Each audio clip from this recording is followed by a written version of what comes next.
नमस्कार, आप देखना शुरू कर चुके हैं वैभव क्रांति चैनल। इसमें मौजूद हैं हम 5 बार के विधायक रहे मंत्री करण सिंह दलाल।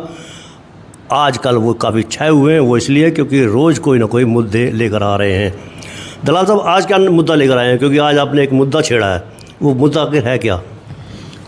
जो हरियाणा सरकार ने ई पोर्टल के नाम से एक नया बेईमानी का धंधा शुरू किया है और हमारे पलवल इलाके में पलवल शहर की ज़मीनों के लिए पिरथला, दूधौला, नंगला भीकू, गदपुरी, धौलागढ़, जोधपुर, पातली खुर्द, अगवानपुर, रालापुर, इन गांवों के साथ और भी अन्य गांव हैं जिनकी ज़मीनों को हड़पने के लिए ई पोर्टल का एक नया गोरख धंधा बीजेपी की सरकार ने शुरू किया है, जिसका जिक्र न किसी संविधान की व्यवस्था में है न किसी कानून में है।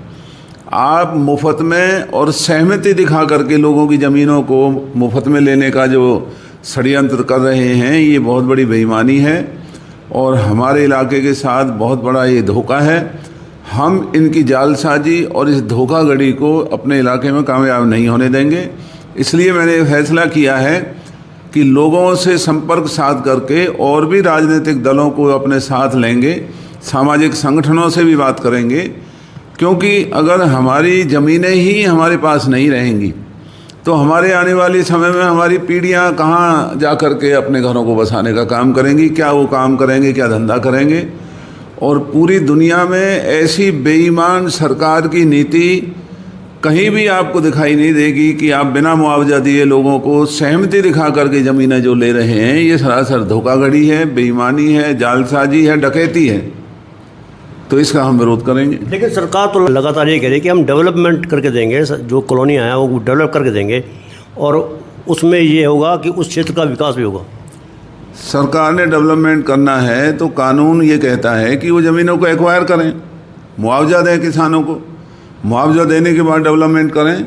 ये कैसा डेवलपमेंट है? किसानों के हकों को छीनने का काम किया जा रहा है और इस तरीके से भाजपा के जो गुर्गे हैं वो लोगों को बरगलाने का काम करेंगे। कोई ज़मीन नहीं देगा उसे मुकदमा बनाने का डर दिखाएंगे, उनके संग जातियाँ करेंगे, रिश्तेदारों को तंग करेंगे। तो इस तरह की साजिश हरियाणा में जगह जगह हरियाणा की सरकार कर रही है। लेकिन हमारे इलाके में अगर ये ऐसी हरकत करेंगे तो हम इसका डट करके विरोध करेंगे और किसानों को इस चीज़ के बारे में जागरूक करेंगे, संपर्क करेंगे और सरकार को विवश करेंगे इस काले कानून को यहाँ से वापस लें। हमारी बीजेपी के नेताओं से बात होती है तो वो ये कहें कि इनकी राजनीति अब खत्म हो गई है, इनको घर बैठा दिया जनता ने, इस वजह से ये हर बात का ये विरोध करते हैं। विपक्ष पे कोई काम नहीं है। इस भारत की जनता ने, इस प्रदेश की जनता ने उनको घर बिठाने का काम किया है और झूठे और अफवाह फैलाकर, भ्रम फैलाकर इस देश में राजनीति करना चाहते हैं।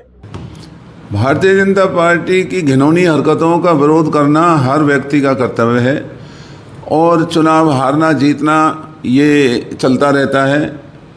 इस इलाके ने मुझे 5 दफ़ा विधायक बनाया है, मैं आगे विधायक बनूं या ना बनूं, लेकिन मैं भाजपा की इन काले कानूनों का, इनकी गंदी हरकतों का, इनकी लूट और खसूट का डट कर के विरोध करता रहूँगा और लोगों को संग लेकर के इन्हें हम यहाँ से इनके ई पोर्टल को भगाने का काम करेंगे। हमारे इनके समर्थकों से बातचीत होती है तो कई बार ऐसा भी कह देते हैं कि चाहे वो मजाक में कहें, लेकिन कहते हैं कि एक गरीब विधायक बनाया पहली बार तो इन दलाल साहब से झिल नहीं रहा है। आम आदमी गरीब है, गरीब के बच्चे हैं, लोगों पे झिल नहीं, राजा महाराजा पे नहीं झिल रहे हम।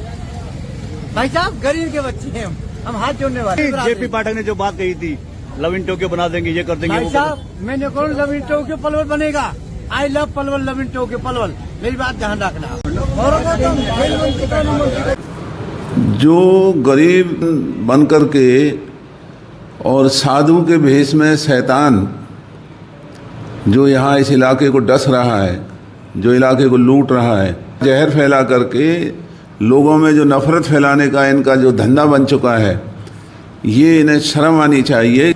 विधायक विधायक होता है, विधायक सबका होता है और ये इस तरह की छोटी हरकतें करके और जो लूट खसूट यहाँ के मंत्री ने, यहाँ जो सांसद और विधायकों ने जो मचा रखी है, सुन करके लोगों को शर्म आती है।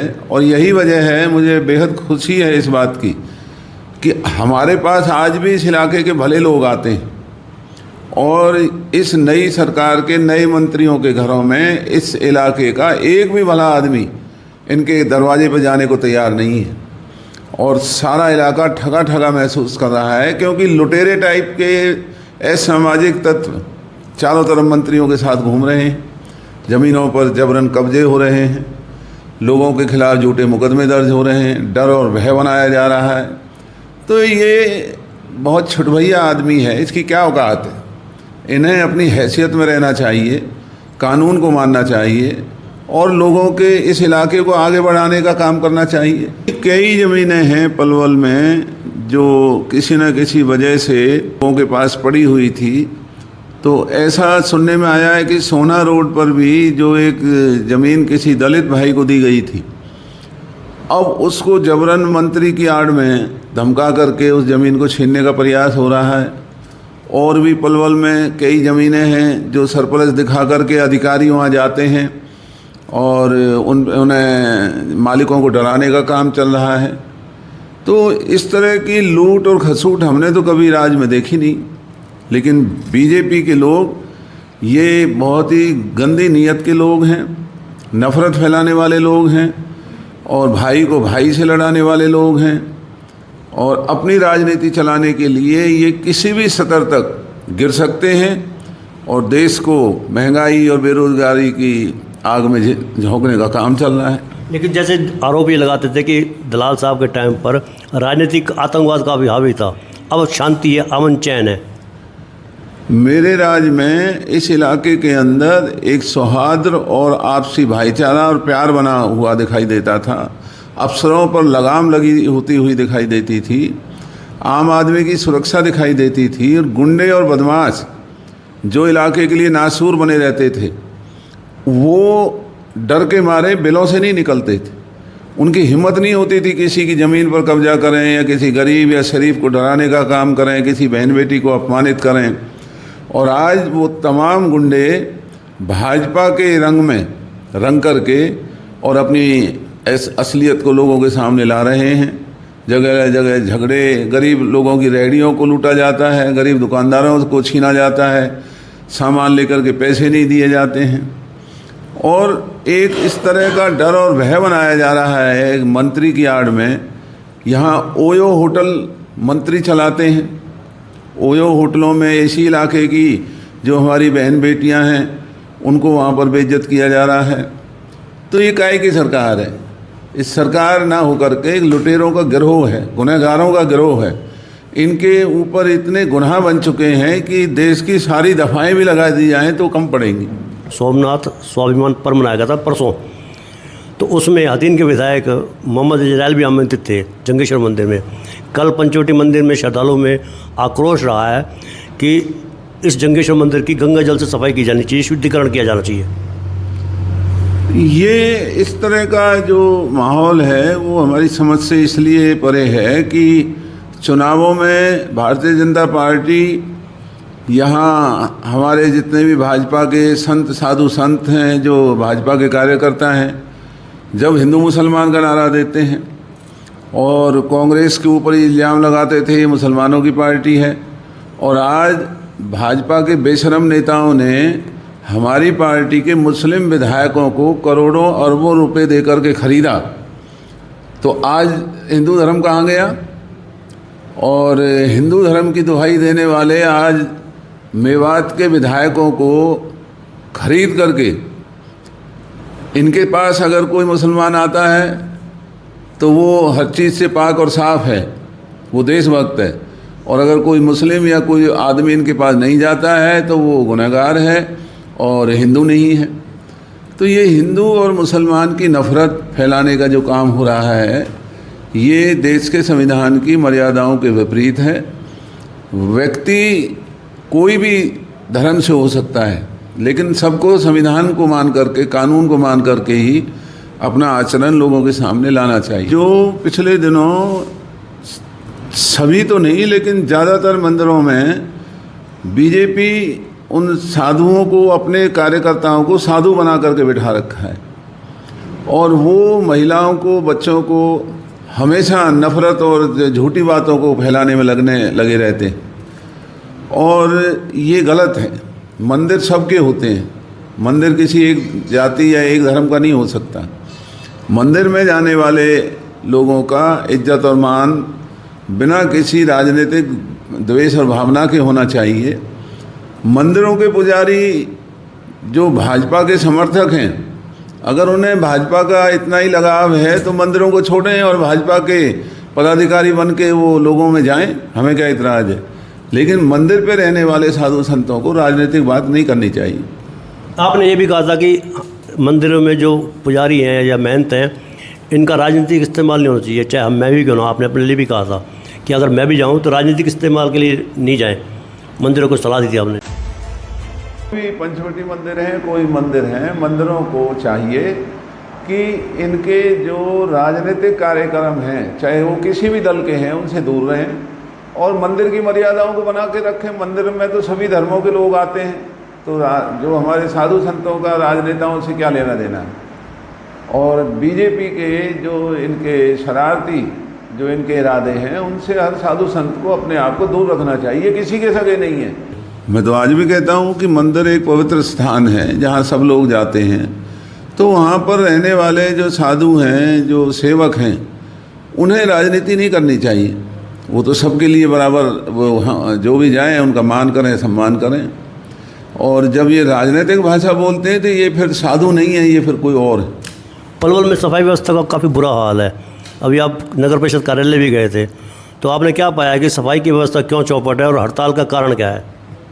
हड़ताल का कारण है कि जो वाल्मीकि समाज जो सदियों से मेलड होने का काम कर रहा है, उनके बच्चों को नौकरियों को ठेकेदारी पर लगाया हुआ है, नियमित नहीं किया जा रहा।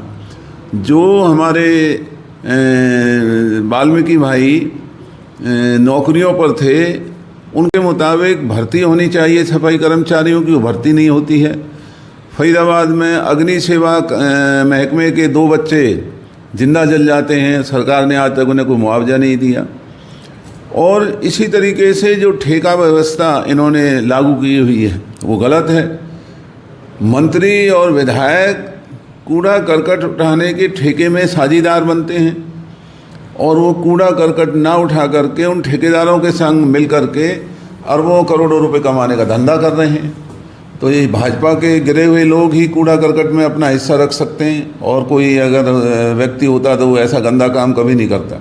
केंद्रीय मंत्री कृष्णपाल गुर्जर ने दिशा की मीटिंग पलवल में ली थी और अब फरीदाबाद में ली है।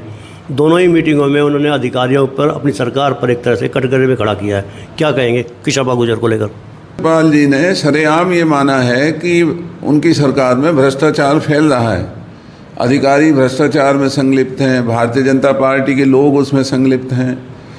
और जो कॉरपोरेशन में करप्शन हुआ, उसमें चाहे वो केंद्रीय मंत्री कृष्णपाल था या और मंत्री विधायक, ये इनका सबका नाम आता था। छाप देने का काम भाजपा के मंत्री करने लगे हैं, तो लग रहा है कि इनके अंदर वो ताकत है ही नहीं। जब इनको पता है भ्रष्टाचार हो रहा है तो मुकदमा दर्ज क्यों नहीं करते, क्यों नहीं उनके खिलाफ कार्रवाई करते। और इस तरीके से औरतों का सा छाप देना ये सरकारों का काम नहीं है। सरकार का काम है जब बेईमानी सामने आई हो उसी वक्त मुकदमा दर्ज करके उनकी गिरफ्तारी करते तो हम भी मानते। लेकिन भाजपा का ये दोगला चरित्र हमेशा रहा है, कहते कुछ है करते कुछ। अच्छा, आपके जो समर्थक हैं, लोग जानना चाह रहे हैं कि करण सिंह दलाल अगला चुनाव लोकसभा का लड़ेंगे या विधानसभा का लड़ेंगे? नहीं, ये चुनाव लड़ने का काम ये तो पार्टी का काम है, कहाँ लड़ना है कहाँ नहीं लड़ना। लेकिन आज काफ़ी समय बीतने के बाद अब वक्त आ गया है कि चुनाव जब होगा जब उसे लड़ेंगे। लेकिन अब जो लोग दुख पा रहे हैं, जो ये भाजपा का जो निरंकुश राज लोगों को तकलीफ़ें दे रहा है, हमारा इलाका बर्बाद हो रहा है, हमारी ज़मीनें लुट रही हैं, हमारा किसान परेशान हो रहा है, छोटा दुकानदार बर्बाद हो रहा है, नौजवान मायूस है, कहीं नीट के एग्ज़ाम कैंसिल हो रहे हैं, कहीं नौकरियां नहीं हैं, कहीं ठेकेदारी व्यवस्था चौपट हो रही है।